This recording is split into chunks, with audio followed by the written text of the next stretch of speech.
وما بدلوا تبديلا. بسم الله الرحمن الرحیم. الحمد لله رب العالمین و الصلاة و السلام علی اشرف الانبیاء والمرسلین سیدنا و نبینا و مولانا محمد و علی آله و اصحابه اجمعین. خدمت یکایک شما بینندگان عزیز عرض سلام و خسته نباشید داریم.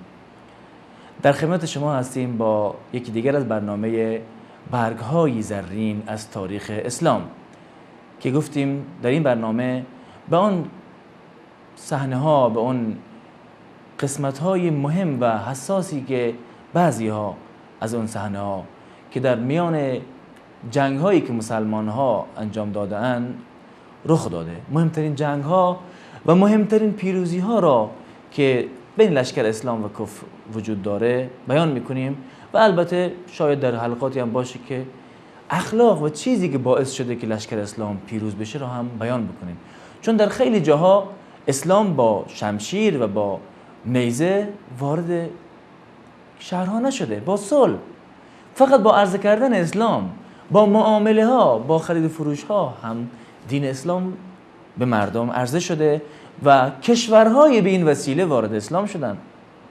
همونطور که الان در دنیا میبینیم که اسلام با شمشیر، یعنی کشوری رو فتح نمیکنه که بیان مسلمان بشن، بلکه مردم خودشون قرآن میخونن، دین رو میبینن، مسلمان میشن. اما در آن دوران راه برای رسیدن مردم به اسلام جنگ بود.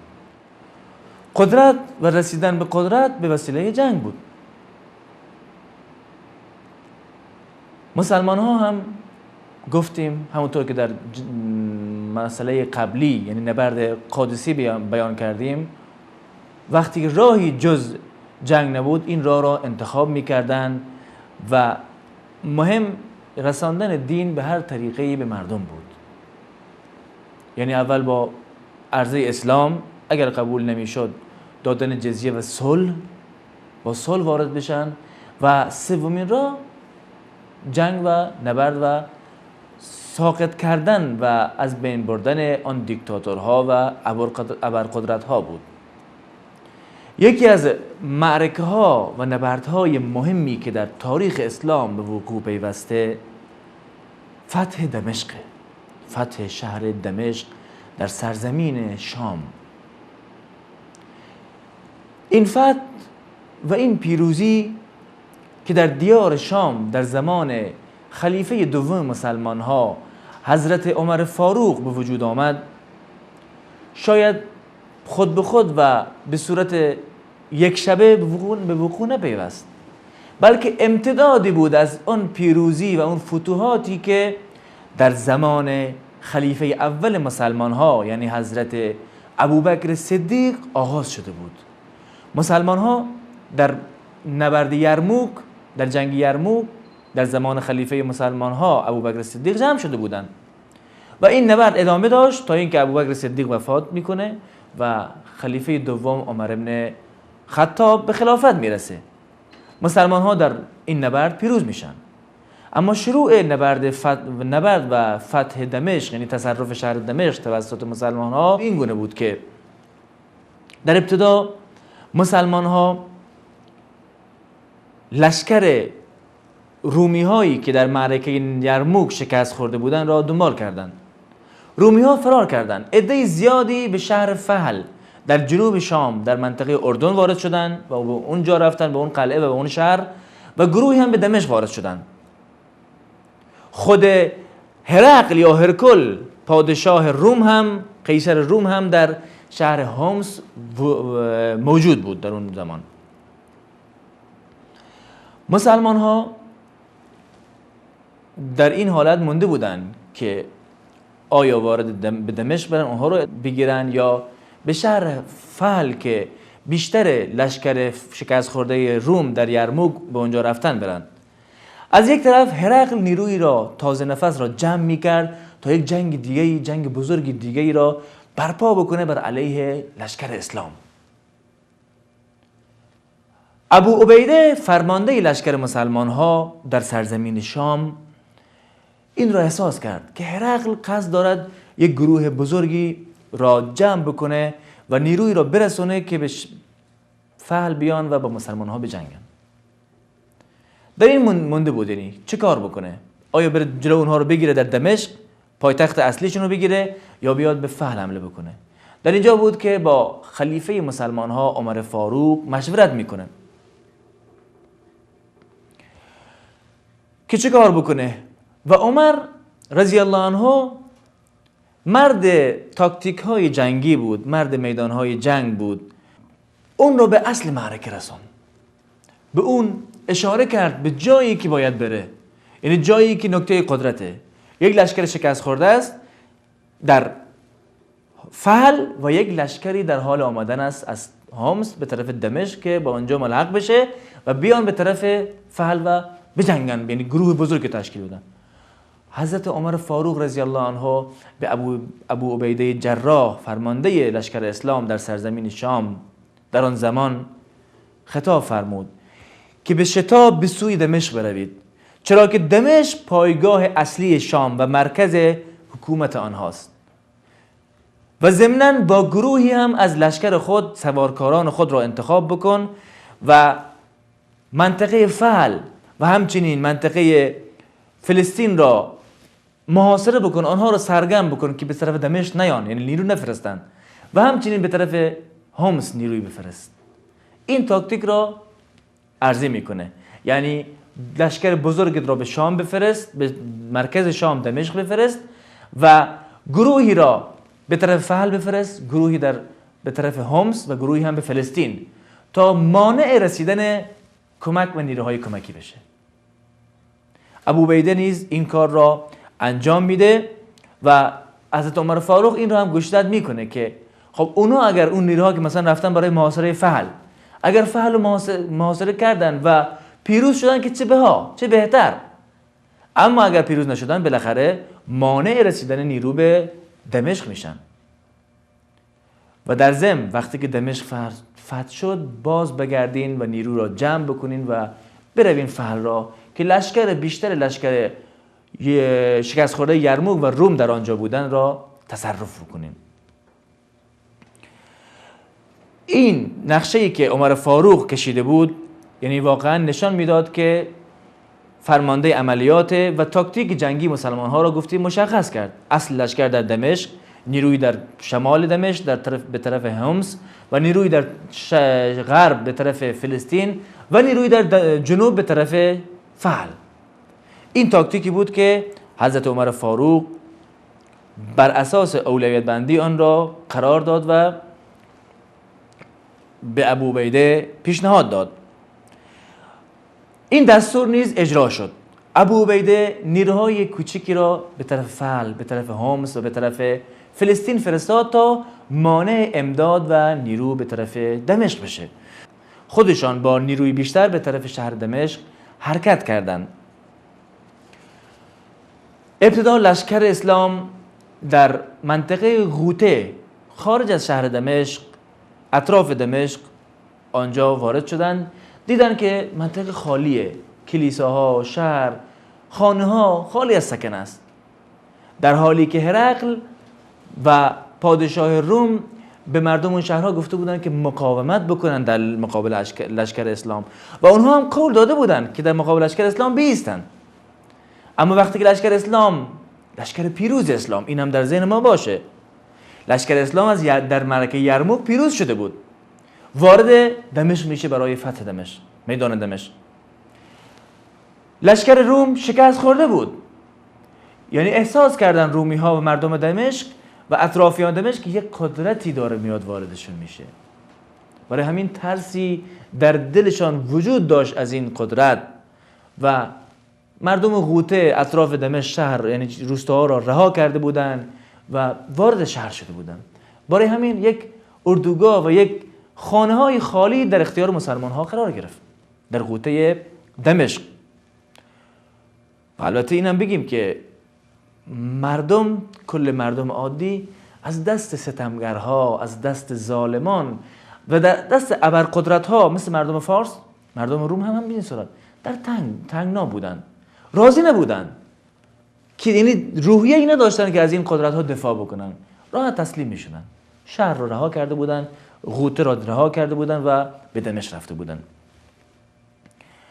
هرقل برای اینکه مردم شهر دمشق روحیه‌ای بگیرن، این رو بگیم که نیروی جنگی که در شهر دمشق بود از طرف کفار یا رومی ها حدود 60,000 نفر بود که 20,000 نفر در یک قسمت و 40,000 نفر در قسمت داخلی قرار داشتند از نیروهای رومی ها و نیروی مسلمان ها در کل حدود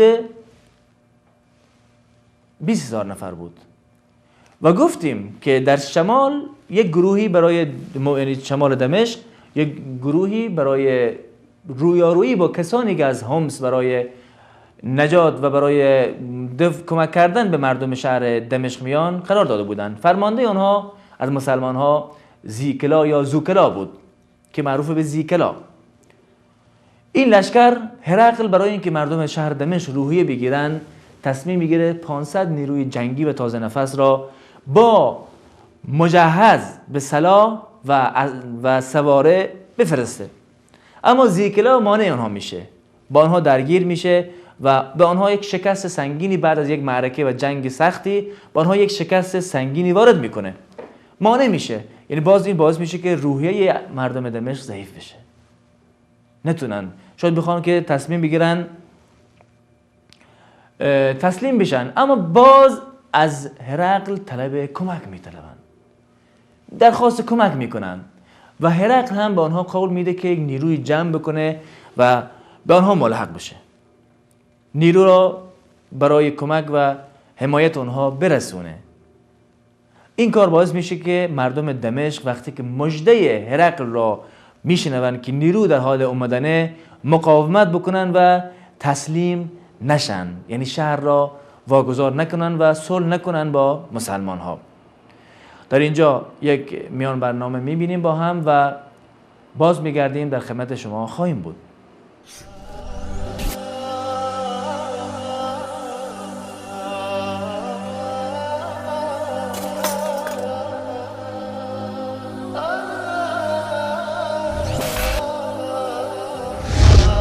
وصال حق، ندای حقیقت.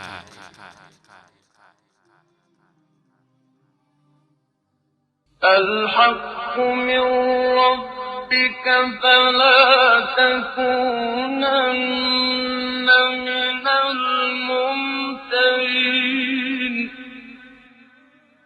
این فرمان حق از سوی پروردگار توست، بنابراین از تردید کنندگان مباش.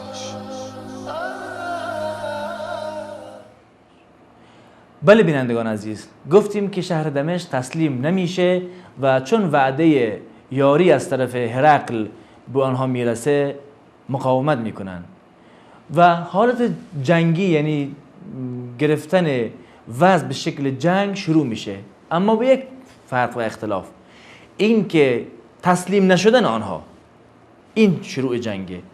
آنها تسلیم نمیشن و سنگر میگیرن در قلعه ها و در دیوارهای شهر دمشق. اینجا جا داره که خب اون شهر دمشقی که نیروهای ارتش روم در آنجا سنگر گرفته بودن را یک توصیف بکنیم. شهر دمشق یکی از قدیمی ترین شهرهای تاریخی است که تا الان هم آباده. شهرهای قدیم که بوده زیاد بوده ولی از بین رفته، اما یکی از آبادترین و قدیمی ترین شهرها که تا الان، تا زمان کنونی خداوند حفظش بکنه هنوز آباده، شهر دمشقه که معروف است که این اسم از شخصی به اسم مؤسس آن دمشاق ابن کنعان نامگذاری شده به این اسم شهر دمشق. در اینجا قدرت‌ها و ابرقدرت‌های زیادی حکومت می‌کردند، بیشتر در تصرف رومی ها بوده، مدتی در دست امپراتوری مصر بوده و به عنوان پایتخت شرقی رومی ها معروف بوده. برای همین در خودش، خاص در شهر دمشق و در کلا سرزمین شام، این سرزمین شام کلا معروف به سرزمین رومی ها بوده در مقابل سرزمین فارس. که عراق مثلا جزء سرزمین فارس بوده. سرزمین شام اگر به آثارش، اگر به اون شهرش برمیگردیم میبینیم که مدل ساختمان ها و برج ها و چیزهای قلعه های قدیمی کلا به سبک روم ساخته شده، تمدن رومی ساخته شده و تا الان هم موجوده. دیوارهای بزرگی و بلندی در قلعه ها ساخته شده و دور شهر قدیم ساخته، یعنی قرار داده شده بوده و هر قسمت یک دروازه مشخصی داشته که درهای محکمی داشت و نگهبانهایی برای آنها گماشته شده بودند. معبد قدیمی مهمی هم در آنجا وجود داشته، معروف بوده به معبد جوپیتر. معبد جوپیتر ابتدا یک بتکده‌ای بوده که محل قرار دادن بت‌ها بوده، بت پرستی بوده. بعد از آن وقتی مسیحیت وارد روم و وارد شام میشه، تبدیل به کلیسا میشه و یک کلیسای بزرگ و عظیم و زیبایی در آن بتکده ساخته میشه. یکی از قدیمی ترین معبدهای بزرگ رومی ها هم بوده که در این شهر ساخته شده بوده. دوربر شهر دمشق هم کوهستانی بوده و هست و اگر ما مثلا وصفی در مقابل یعنی شهر دمشق را توصیفی بکنیم یا شباهتی قرار بدیم نسبت به شهرهای ایران، از نظر طبیعتش، از نظر حتی آب و هوا، شباهت زیادی به شهر شیراز در ایران خودمون داره.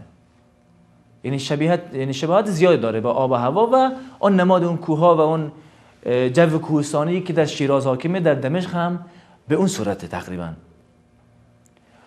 چشمه ها، رودهایی که در اون شهر جاری بوده، یک منطقه سرسبز، منطقه غنی از آب و کوهستانی قرار داده بود که به عنوان پایتخت شرقی رومی ها گفتیم معروف بوده. شهر مثلا سرزمین فلسطین ایلیا بوده، دمشق بوده برای رومی ها و همس و انطاکیه.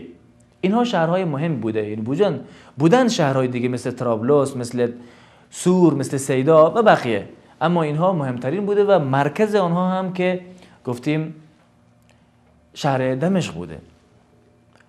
جنگ‌های زیادی که بین روم و فارس رخ داده بوده باعث شده بوده که استحکامات دفاعی زیادی برای این شهر قرار بدن. دور بر شهر را خندقی کنده بودن که پر از آب میشد و یک فاصله 3 متری قرار داده بودن که مانع میشد، یعنی وقتی که پر از آب میشد اونجا گلالود میشد، کسی نمیتونست به این دیوار نزدیک بشه و سخت بود. یعنی استحکامات دفاعی محکمی را دور بر شهر دمشق قرار داده بودن تا این هم بالاخره در طول مرور زمانها رخ داده بود. یعنی یک شبه این کار نکرده بودن. این استحکامات دفاعی یک شبه به دمشق وارد نشده بود، بلکه چندین سال، چندین دوره جنگ ها رخ داده بود، نکته ضعف ها رو دیده بودن و اونها رو برطرف میکردن حکام روم. علاوه بر این شهر دمشق برای مردم عرب غریب نبود، چون حتی در قرآن وقتی که میخونیم رحلت الشتاء و صیف، سفر تابستانه و زمستانه در قرآن ذکر شده. تابستان به سوی زمستان به سوی یمن، تابستان به سوی شام و مرکز شام دمشق گفتیم بوده. برای همین عرب ها برای تجارت، برای کلا حتی اسکان و زندگی هم در دمشق وجود داشتن. شهر غریبی و نامفهومی برای مردم عرب نبوده، برای مسلمان ها نبوده. وقتی که این جنگ یعنی شروع میشه، مسلمان ها میدونستن که با یک استحکامات محکم دفاعی روبرو خواهند بود. برای همین میدونستن که جنگ سختی و طولانی شاید پیش رو خواهند داشت. ولی ابو عبیده لشکر را طبق دستوری که حضرت عمر فاروق رضی الله عنه داده بود تقسیم میکنه. فرماندهانی را گفتیم به دور دست ها میرسونه، مانع از رسیدن امدادات باشه، مثل ذوالکلا به شمال میرسونه، مانع نیروی رسیدن نیروی حمص باشه و گروهی به فعل، گروهی به طرف فلسطین. اما خود فرماندهان بزرگ دوروبر دمشق را محاصره میکنن و شهرها و دروازه های مهم شهر را از بیرون محاصره میکنن. دروازه های مهم شهر معروف بوده به باب جابیه یا دروازه جابیه دروازه باب توما و دروازه باب شرقیه و باب صغیر که تا الان هم وجود داره. آثار این شهر، این دروازه ها و این دیوارهای شهر تا الان وجود داره. دروازه باب شرقی در اختیار خالد ابن ولید قرار میده. خودش دروازه باب جابیه در اختیار میگیره و به این صورت دروازه ها را تقسیم میکنه و برای هر کدام یک نیروی را قرار میده تا از فرصت استفاده بکنن و شهر را تصرف بکنن به هر طریقی که شده. محاصره ادامه داده. لشکر روم گفتیم که در داخل شهر هم حدود 40,000 نفر در خط مقدم و 20,000 نفر برای دفاع وجود داشتند. کلاً 60,000 نفر و کل لشکر اسلام هم 20,000 نفر بیشتر نبودند که فرماندهی میدانی در اختیار ابوعبیده جراح بود و در زمان خلافت عمر فاروق این جنگ آغاز می شد. این محاصره ادامه پیدا میکنه. خالد ابن ولید رضی الله عنه سعی میکنه به هر طریقی با مذاکره، با گفتگو، با هر طریقی اون دروازه که در اختیار داره رو فتح بکنه، اما بالاخره موفق نمیشه و قبول نمیشه این کارها. این وارد مذاکرات میشن، مذاکره میشه، حرف میشه، عرضی میشه با آنها، سعی میکنن با صلح و آرامش شهر رو فتح بکنن، اما این نقشه ها فایده ای نداره و در نتیجه گفتیم که به فکر تاکتیک دیگری میفتن. خالد گفتیم که یعنی در کل حدود 3 متر یک خندقی که پر از آب و گل بود دور دیوار رو گرفته بودن که بالا هم نیروها قرار داشتن. خالد شروع میکنه به ساختن یک تنابهایی که بتونه با اون خودشو و چوبها که بتونه خودشو به دیوار برسونه، از دیوار بالا برن و یک سوراخ، یک راهی رو پیدا بکنن که به این صورت شهر را فتح بکنن و از فرصت ها استفاده بکنن. این نقشه ها یعنی شروع میکنن به ساختن بند و تناب برای نردبان، اینکه نردبانی باشه برای رفتن و بالا رفتن به دیوار و هر کسی در حال انجام یک کاری میشه تا زود به ثمر برسه. حدود 70 روز شهر دمشق در محاصره مسلمان ها قرار میگیره و شاید رومی ها هم خیال میکردن که بالاخره مسلمان ها خسته میشن، زمستون میشه، سرما میاد و باعث میشه که لشکر اسلام ضعیف بشن، بر بگردن. اما این خیال باطلی بیش نبود و نبرد و استقامت مسلمان ها همچنان ادامه پیدا میکنه که انشالله در برنامه آینده ادامه فتح دمشق را با هم مرور میکنیم. در اینجا به پایان قسمت این برنامه میرسیم. تا یک دیدار دیگر همه شما را به الله متعال میسپاریم. السلام علیکم و رحمت الله و برکاته.